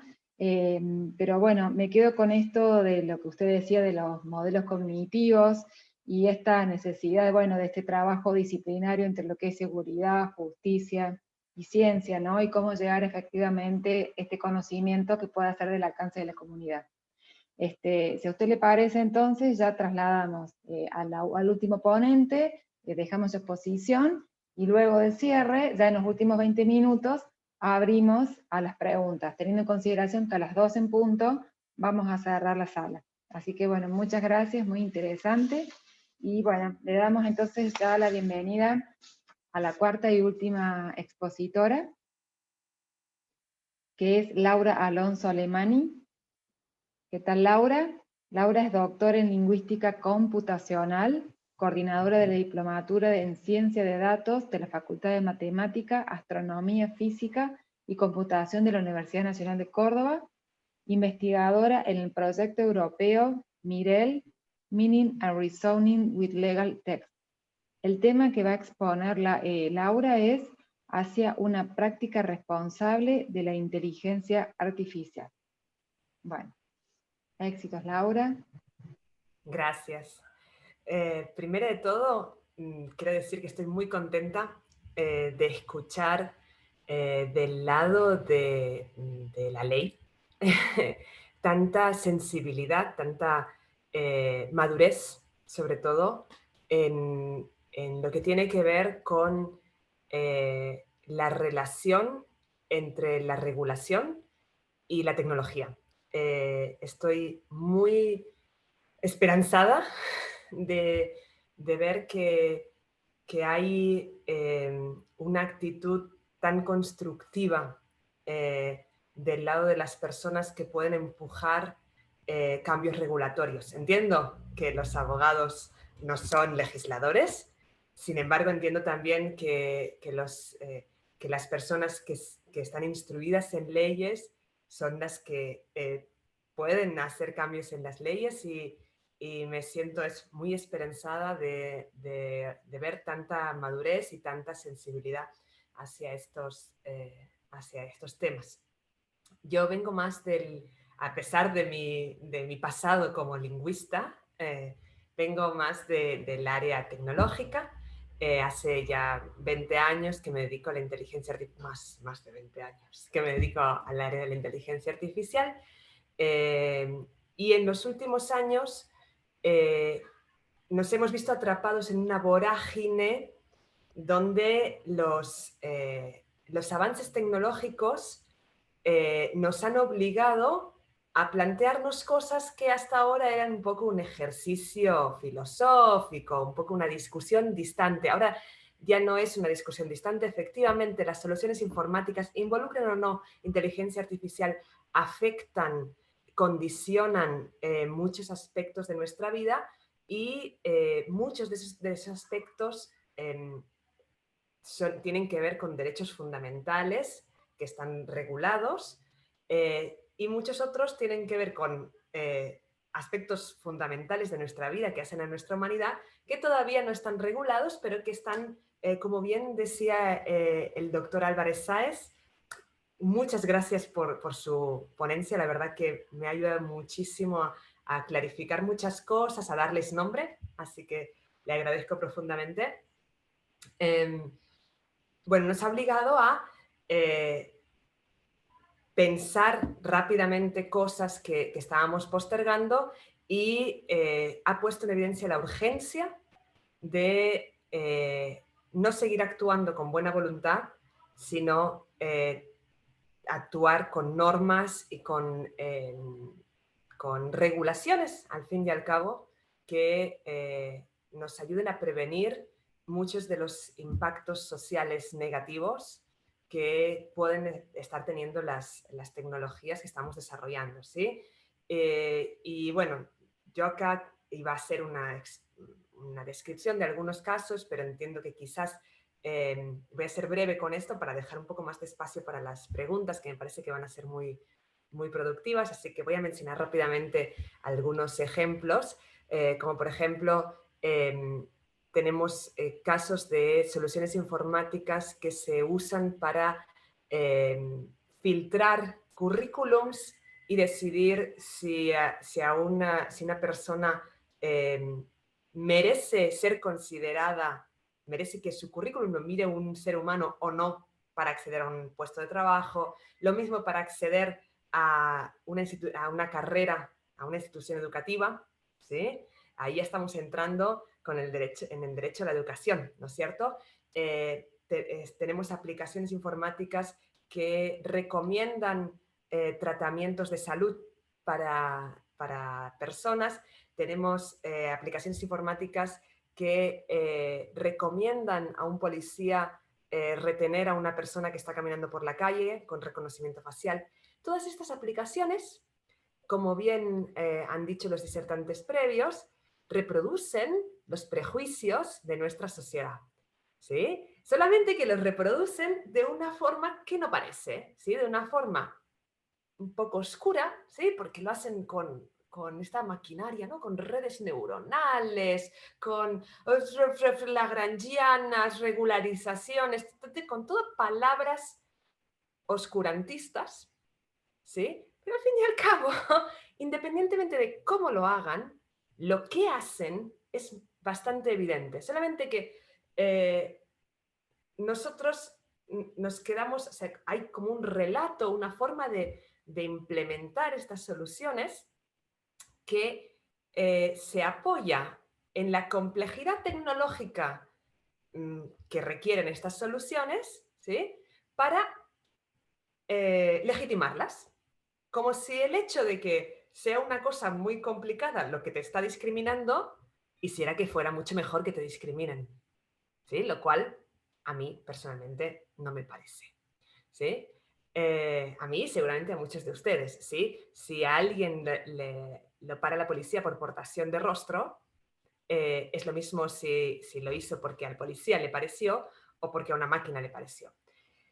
¿Cómo estas soluciones informáticas reproducen los prejuicios de nuestra sociedad? Bueno, estas soluciones informáticas en general están basadas en datos producidos por la práctica habitual de nuestras sociedades, ¿no es cierto? Estos datos, obviamente, si están producidos por la práctica habitual de nuestras sociedades, tienen los prejuicios propios de nuestras sociedades. Y además, tienen oportunidad de no solamente reproducir estos prejuicios, sino además amplificarlos, lo cual agrava mucho la situación, porque no es lo mismo un policía que aplique prejuicios que 50 máquinas que 24 horas al día, 7 días a la semana, 365 días al año, están aplicando esos prejuicios, ¿no es cierto? Y que además no tienen la flexibilidad que puede llegar a tener algunos seres humanos, ¿sí? Entonces, la forma como estas máquinas están reproduciendo y amplificando estos sesgos es bastante clara y, se han hecho experimentos, ¿sí? No en las mejores condiciones, pero se han hecho experimentos que muestran cómo reproducen estos prejuicios. Como, por ejemplo,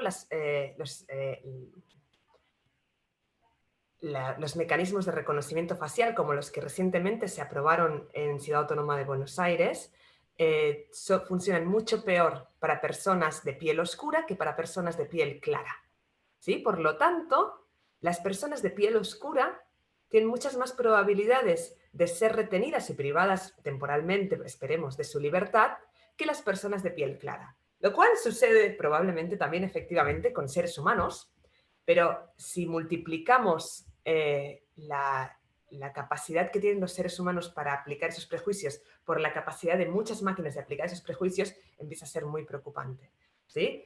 Los mecanismos que se usan para recomendar terapias, en general, no sé si en general, pero en muchas ocasiones se ha observado y se ha reportado que tienen sesgos de género. Es decir, que funcionan bien, por ejemplo, para hombres, pero no para mujeres, ¿sí? Que le erran a la terapia que recomiendan para mujeres, ¿sí? O que le erran al reconocimiento de anomalías en imágenes médicas de mujeres. De eso hay un artículo reciente de investigadores de la Universidad Nacional del Litoral. Los mecanismos que filtran currículums, por ejemplo, tienden a maximizar el sesgo de género y a decir que, bueno, si en una institución trabajan mayoría de hombres, ¿para qué vamos a considerar los currículums de las mujeres? ¿Sí? Entonces, uno podría tomar una actitud conservadora y decir, bueno, ¿y si esto es así? Si así es nuestra sociedad, ¿para qué vamos a considerar el currículum de una mujer si ya sabemos que la mayoría de los que trabajan acá exitosamente son hombres? Si una mujer es excepcional, ya va a llegar, se va a saltear el filtrado, va a llegar por otros caminos, ¿sí? Esto ya sabemos por nuestra formación en género que tenemos gracias a la maduración de nuestra sociedad, que es pernicioso para nuestra sociedad, ¿sí? Porque ahora lo sabemos con el género. Esperemos que vayamos madurando también como sociedad y lo veamos también en muchos otros factores de inequidad que tenemos también en nuestra sociedad, ¿sí? Como yo siempre pienso en las personas introvertidas, ¿sí? Que probablemente no tienen la misma igualdad de oportunidades que las personas extrovertidas. Pero bueno, se lo dejo ahí. Bien, entonces, nosotros como sociedad sabemos que estas inequidades tienen efectos negativos, ¿sí? Que producen invisibilización, que producen falta de proyección en las comunidades invisibilizadas, que producen asimetrías, violencias, ¿sí? Entonces, nosotros como sociedad, quizás, aunque las cosas sean así, no queremos que sigan siendo así. Queremos implementar políticas para que las cosas no sigan siendo así, ¿sí? Entonces, bueno, las soluciones informáticas probablemente nos proveen un buen mecanismo para implementar políticas. Si ya tenemos algo que se implementa para aplicar patrones, ¿sí? Bueno, le implementemos también las políticas. ¿Y qué sucede cuando alguien viene con una propuesta tal que, ya que tenemos estos mecanismos, aprovechemos que ya está la infraestructura, ¿verdad? Implementemos las políticas? No, es que es muy complicado porque vos sabés que nosotros los científicos de datos, que somos seres superiores, obviamente, los informáticos que sabemos mucho más que vos, obviamente, no, es que esto no se puede porque nosotros estamos usando modelos matemáticos muy complejos que se basan en propiedades estadísticas de los datos. Y ustedes lo que pretenden ustedes es ponerle reglas subjetivas a esto. O sea, ¿van a corromper la objetividad suprema de nuestros datos con reglas subjetivas? No, no se puede. Técnicamente no se puede. Mentira. Eso es una burda mentira, una forma de oscurantismo tecnológico basado en privilegios de conocimiento para mantener el status quo. Sí se pueden crear sistemas híbridos que mezclen o que integren patrones estadísticos obtenidos de datos con reglas estipuladas por seres humanos que no son subjetivas, que son consensos sociales que en muchos casos tienen estatus de ley, de ley constitucional, ¿no es cierto? Derechos fundamentales. En otros casos todavía no tienen estatus de ley, pero siguen siendo consensos sociales con amplio reconocimiento. Entonces, no es mi opinión personal, son consensos sociales, ¿no es cierto? Se puede, y no solamente se puede con alguna complejidad, ¿no? Yo siempre pongo el ejemplo de las lagrangianas que se integran perfectamente con los sistemas de regularización, con los mecanismos de regularización propios de los sistemas complejos como redes neuronales, etcétera, para evitar amplificaciones y todo esto. No, se pueden hacer con reglas tal cual, muy parecidas a lo que expresamos en lenguaje humano, ¿sí? De hecho, no es solo que se pueda, es que se hace. Es que Spotify hace eso cuando nos recomienda canciones. No nos recomienda canciones solamente basadas en nuestro historial y el historial de las personas parecidas a nosotros, sino también integrando esos modelos estadísticos con sus propias reglas de negocio. Lo mismo hace Amazon, lo mismo hace Mercado Libre. ¿Por qué no podría hacerlo un sistema de clasificación de currículums para acceder a una universidad, de terapia, de recomendación de terapias, de recomendación de libertad condicional, como los que se aplican en Estados Unidos, y que sistemáticamente, si una persona es negra, recomienda que no se le dé libertad condicional, porque al fin y al cabo, si vos te fijas, los negros son reincidentes. Y sí, y si los seguimos mandando a la cárcel, van a seguir siéndolo. ¿Queremos cambiar eso o no queremos cambiar eso? Porque poder se puede. Es más una cuestión de qué queremos. ¿Sí? Y ahí es donde llegamos a una ética responsable de la inteligencia artificial. No hay impedimentos técnicos.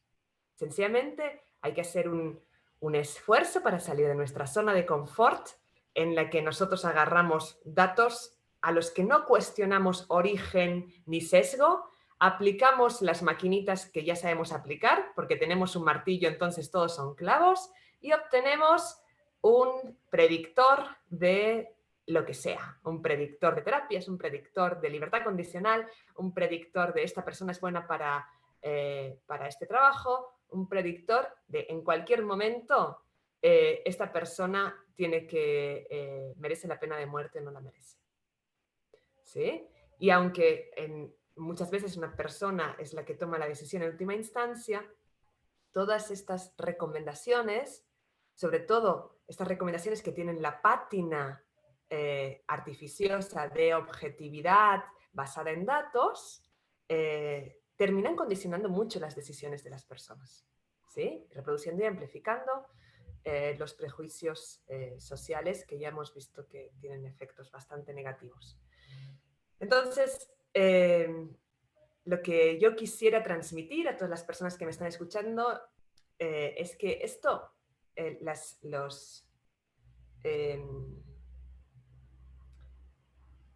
todas estas tecnologías son efectivamente muy complejas, requieren mucho trabajo y se basan en datos. Ahora bien, eso no es garantía de objetividad y no necesitamos hacer un doctorado en inteligencia artificial para darnos cuenta de cuándo estas soluciones informáticas están afectando a nuestros derechos fundamentales o no tan fundamentales, ¿sí? A nuestros consensos sociales o a nuestro bienestar como personas, ¿sí? Que estamos legitimados a cuestionar los efectos de estas soluciones, independientemente de si están implementadas con una red neuronal de última generación entrenada en Islandia o si las hizo un chico de 15 años programando en su pieza.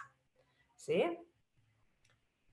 Es muy importante que no solamente las personas que estamos en situación de toma de decisiones podamos sentirnos legitimados para interpelar a estas tecnologías, sino que todos los usuarios sepan que están legitimados para cuestionar las decisiones o recomendaciones que hacen todas estas soluciones, independientemente de su complejidad tecnológica, y que estos cuestionamientos tienen el mismo rango que cualquier reclamo y cualquier queja, y deben, y como institución, las instituciones que implementan estas soluciones tienen que recibir estos reclamos, ¿sí?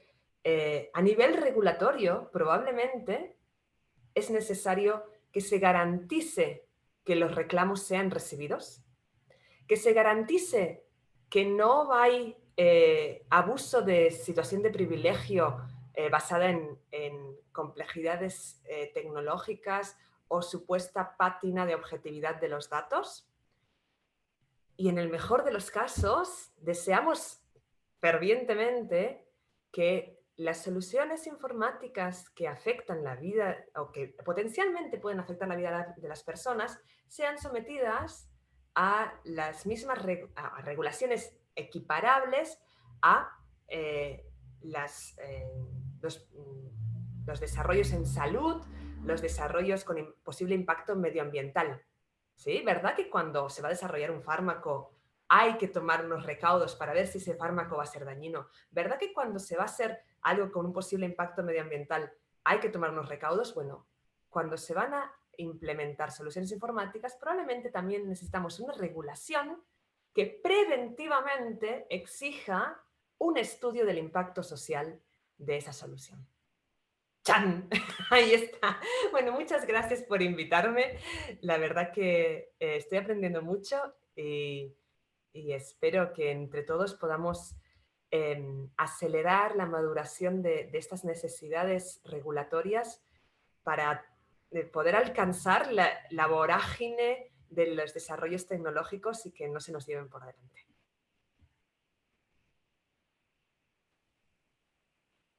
Bueno, Laura, la verdad que un placer escucharte.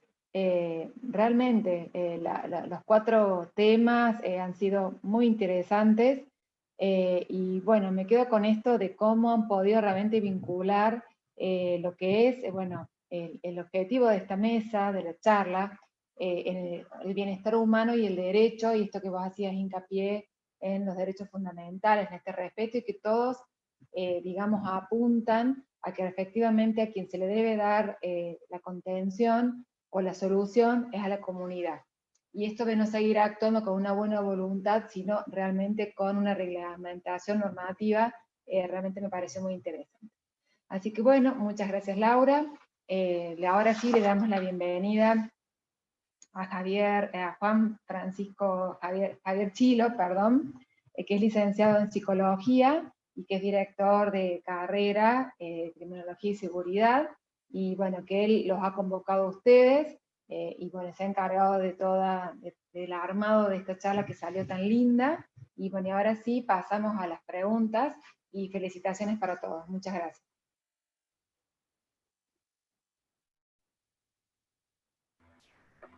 Bueno, muchas gracias. La verdad que me adhiero totalmente a las palabras de Carolina, de la decana María Eugenia Cantarero y de todos los que han participado, donde, bueno, los elogian a cada uno de los 4 disertantes, porque ha sido un placer realmente poder escucharlos y fundamentalmente recibir los aportes para reflexionar sobre todo las problemáticas que nos han traído, ¿no? Que nos han aportado. Así que muchísimas gracias. Bueno, a modo de preguntas, acá tenemos en el chat distintas preguntas. Hay una que yo le realicé a usted, Laura, que era respecto a qué considera o qué piensa, pensando en esto de si es posible o no regular, la problemática de las tecnologías persuasivas, llamadas tecnologías persuasivas, que han permitido, a través de las redes sociales y utilizando algoritmos de inteligencia artificial, realizar ciertas manipulaciones psicosociales, ¿no? A nivel de grupos sociales.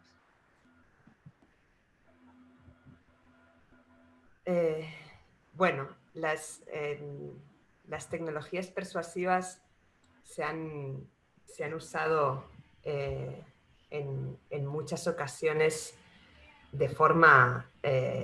creo que es uno de los grandes ejemplos de ver qué puede suceder si ponemos el poder de las máquinas en juego, ¿sí? No es esta amplificación, esta concentración de los prejuicios, ¿sí? o de las capacidades manipulativas.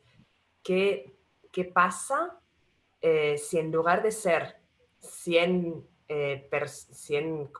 personas que están publicando en redes sociales son 1000 máquinas, ¿sí? O 2000, o las que sean? Vemos que la capacidad de manipulación entonces empieza a rebasar la escala humana, ¿sí? Porque ya no son humanos que están contestándoles a humanos con un poder económico atrás, sino que son máquinas que pueden llegar a tener capacidades que no se comparan con las de los humanos, ¿sí? En ese sentido,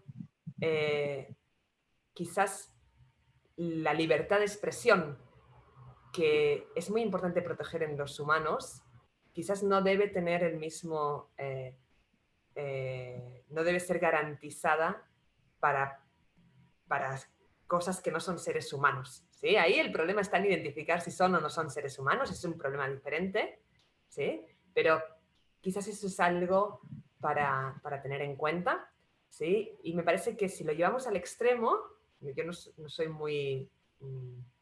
no estoy muy de acuerdo con los ejercicios de pensamiento, pero a veces si lo pensamos un poco al extremo, podemos pensar en los robots autónomos que sirven, robots de guerra, ¿sí?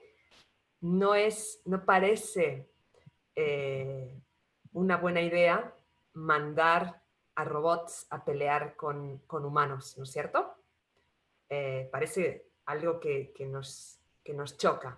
Pensamos que los robots quizás no deberían tener los mismos derechos que los seres humanos, porque no tienen las mismas capacidades tampoco, porque no partimos del mismo lugar, ¿sí?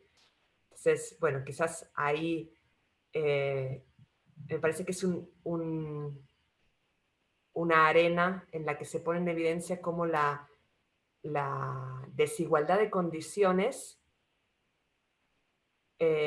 cambia la discusión, ¿sí? No es que sean 2 personas argumentando, es una persona contra un bombardeo constante multicanal de parte de cosas que no son personas, ¿sí? Y ahí esa me parece que es la cuestión crucial.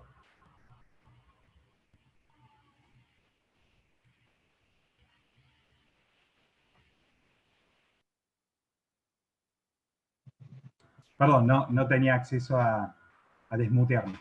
Ahora sí. Sí, bueno, muy interesante la visión, pero muy importante tener en cuenta porque han demostrado estas manipulaciones la capacidad de generar odio y conductas violentas entre distintos grupos sociales, ¿no? Entonces, de allí la gravedad de esta capacidad de manipulación, ¿no? Muchas gracias. Para el doctor Hugo Álvarez hay una pregunta también, 2 preguntas. Una es respecto si en los procesos judiciales, por ejemplo, en los que se ha utilizado la inteligencia artificial para reducir los tiempos de esos procesos, cito un ejemplo de la Corte Suprema de Colombia, de 90 días a pocos minutos, 2 minutos, un proceso judicial, si en el mismo proceso se puede obtener la huella o el trazado del análisis del algoritmo, y si eso es importante para la validez del proceso judicial o no. Sí, Javier, entiendo la pregunta, muy buena pregunta. Sin duda, la trazabilidad de la información es esencial para la administración pública. No se puede tomar una decisión desde la administración pública sin causarla, sin decir por qué decidí esto. Los clásicos considerandos de las piezas legislativas, teniendo en qué, viendo qué, atento a qué, todo eso remite a causalidad. Si sacamos un decreto o una ley, promulgamos una ley que diga, se dispone tal cosa, sin fundarla, sin decir de dónde viene la idea, cuál es el mal a remediar, cuáles son los beneficios del aporte, bueno, sería imposible. Entonces, aquella decisión, aquella solución que salga sin trazabilidad dentro del sistema de justicia, como servicio público que es, no es viable, es atacable. Si es atacable, es pasible de entorpecer la marcha de la justicia en lugar de solucionarla. Aunque la solución sea efectiva y concreta, positiva, tengo que decir por qué elegí A, B, C o D. Entonces, no caer en lo que se llama caja negra. Tema que Laura, no tengo la menor duda, que podría dar semanas enteras de conferencia. Caja negra es aquella que, entonces, la inteligencia artificial, a través del procedimiento de algoritmos a una velocidad infinita, en una cantidad infinita, dice, el resultado es blanco. Pero no dice por qué, cuáles son los matices hasta llegar al blanco. Bueno, esa muy buena decisión certera no me sirve dentro de la justicia. Tengo que usar entonces aquello que pueda demostrar, lo que podríamos llamar caja blanca. Aunque yo me atrevo, Laura, a decir que habría una caja gris, que en algunos momentos nos permiten acercarnos hasta la parte más oscura y volver a la parte más clara. En Colombia, concretamente, en Prometea, el esquema Prometea y el esquema Pretoria, que es el que está aplicando la Corte Constitucional de Colombia, se tuvo que renunciar a mejores herramientas tecnológicas, mucho más rápidas, eficaces y qué sé yo, para pasar a aquellas que sean demostrables. Eso se va modificando con el tiempo, tenemos que tratar de pulir. Vuelvo a un concepto. Estamos en la etapa de refinar las preguntas. No tenemos todas las respuestas, pero sí tenemos la posibilidad de ir refinando las preguntas. No sé si quedó contestado, Javier. Muy bien, excelente. Sí, Laura, adelante. Yo quisiera sumar una cosita ahí. Escuchamos. Hay la idea de interpretabilidad de los modelos, ¿sí? Uno quiere que esos modelos sean interpretables. Eso sería como una caja blanca o una caja transparente donde uno podría inspeccionar los modelos de aprendizaje automático que toman decisiones. Eso en muchos casos es muy difícil porque, por ejemplo, las redes neuronales están compuestas de muchos componentes que están vinculados entre ellos por números y son números y es no interpretable para un ser humano. Pero hay otra noción que es la de la explicabilidad, donde uno no ve exactamente qué hace el modelo, pero el modelo puede dar una explicación o puede haber otro modelo que dé una explicación que no es pegadita a lo que hace el modelo efectivamente, pero es coherente con lo que hace el modelo, ¿sí? Y está más cercana al nivel de abstracción que manejamos los seres humanos, ¿sí? Entonces, muchas veces te dicen, no, es que no se puede ver lo que hay en una red neuronal porque no se entiende. Es verdad. Pero sí se puede explicar. Sí hay este gris que decía el doctor, ¿sí? Eso efectivamente existe y es la diferencia entre interpretabilidad y explicabilidad. Bueno, entonces, inspirador para poder mejorar todos estos procesos y hacer un uso más responsable y más ético de las soluciones tecnológicas, como usted decía. Y muchas gracias. Una pregunta para Daniel Wilberger, el licenciado Wilberger. ¿Cómo se enlaza la visión de sistemas con las ciencias aplicadas?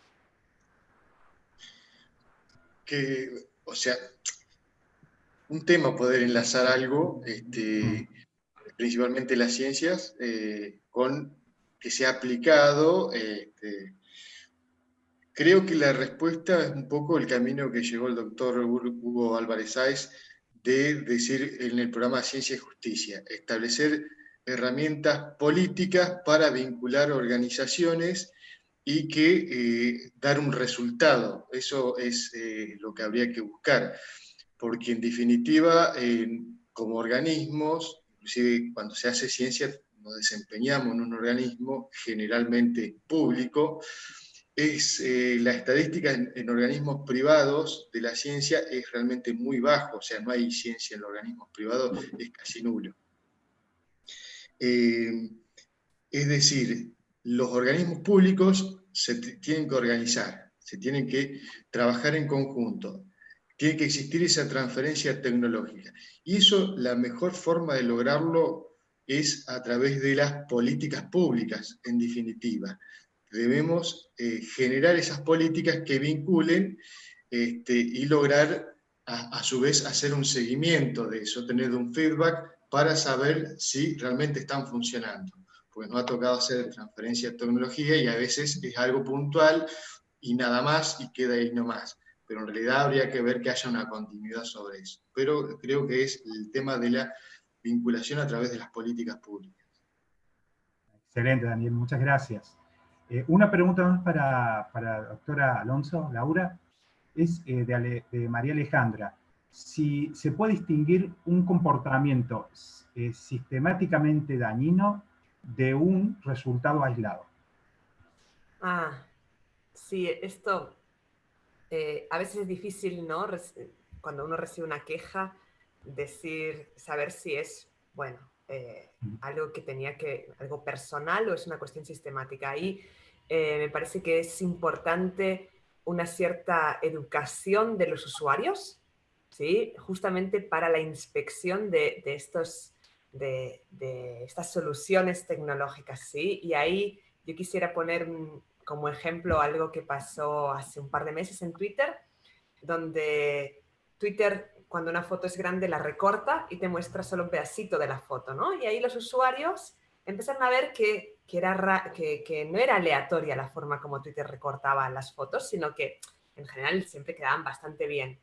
Y que quedaran bastante bien recortadas significaba que si había una cara negra y una cara blanca, Twitter iba a recortar sistemáticamente la cara blanca, no la negra.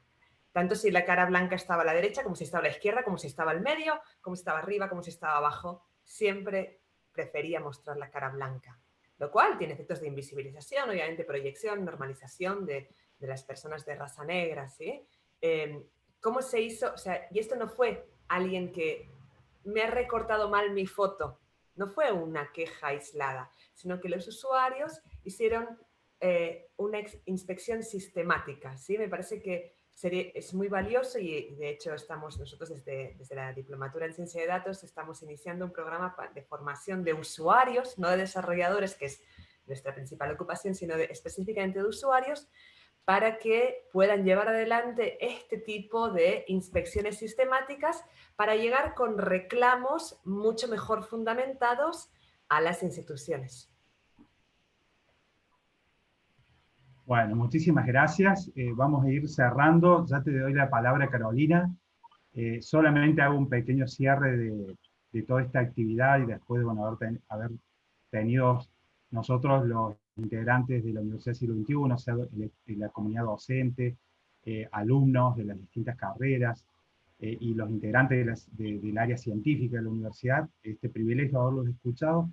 Me queda solamente una reflexión para decir que es, bueno, poder continuar recibiendo y trabajando con ustedes, tanto en el área de investigación como en el área académica, porque nos han dejado muchos elementos realmente válidos para realizar investigaciones y para trasladar desde el punto de vista académico a las aulas, ¿no? En el área de criminología, que son las carreras en las que yo participo, bueno, y integro el decanato de ciencia del derecho, conduciendo un poco el área de trayecto académico de criminología, seguridad, ciencias forenses. Creo que nos han dejado muchos elementos que debemos considerar, sobre todo para el diseño de las futuras políticas públicas criminológicas, ¿no? Incorporando la ética en el uso de la tecnología con esos fines. Así que muchísimas gracias, esperamos seguir contando con ustedes. Y ahora sí, Carolina, te doy la palabra para que nos indiques cómo continuamos en este importante evento de Ciencia 21.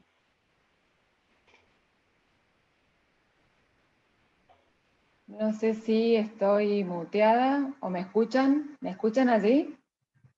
Sí, perfecto. Bueno, particularmente muchísimas gracias a los expositores. Ha sido una jornada muy enriquecedora, sobre todo para nosotros en Córdoba, que se ha implementado el expediente electrónico y las pruebas a través del uso de las tecnologías.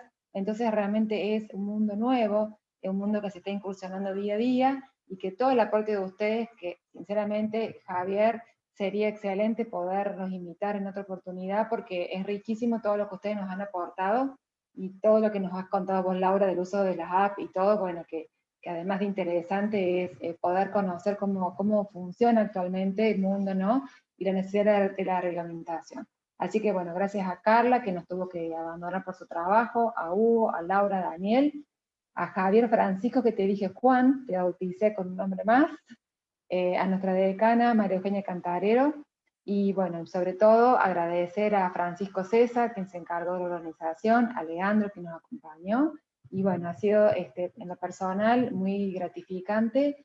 Muchas gracias a todos, y ahora, bueno, los invitamos a que se sumen hola Francisco, a que se sumen a YouTube. Se retoma la transmisión en vivo, así que bueno, los dejamos con Francisco y con Leandro para que los puedan derivar a continuar. Así que muchas gracias, quedaron muchas preguntas sin responder por la falta de tiempo, pero muy interesante, y muchas gracias.